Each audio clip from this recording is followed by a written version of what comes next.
Donalyn Bartolome, tanggap ang lampungan ni na JM, Lovie.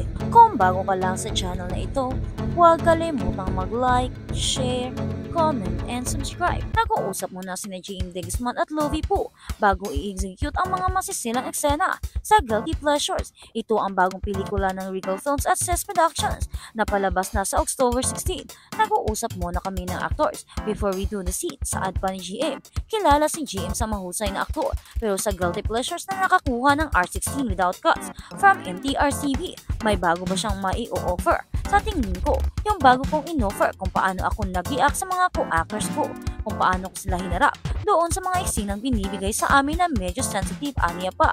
Bukod sa pag-arte, nabubuksan na rin ni Jim ang mundo niya sa pagiging content creator. I am still learning. Bago pa lang ako sa content, say pa ni GM.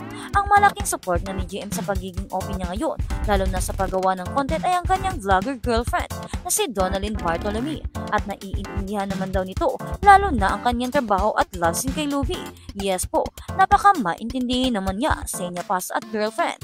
At sa kabilang banda, Sanya pinagsilusan ng mga Barda fan.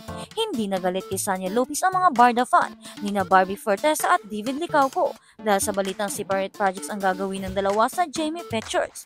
Nang unang mabalitang magsasama sina David at Sanya sa collab movie project na barkadahan ng mga makasalanan na base Sanya, inakusahan siyang nang aagaw ng ka-love team na para bang siya ang pumili kay David na makaparehas sa nasabing pelikula. Sa latest update, nakasulat ang separation project ang gagawin ng mga bida ng Pulang Araw.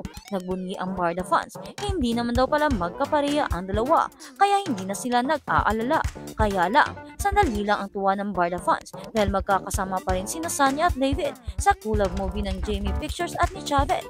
Ibang pelikula raw ang tinutukoy na magkakasama sila.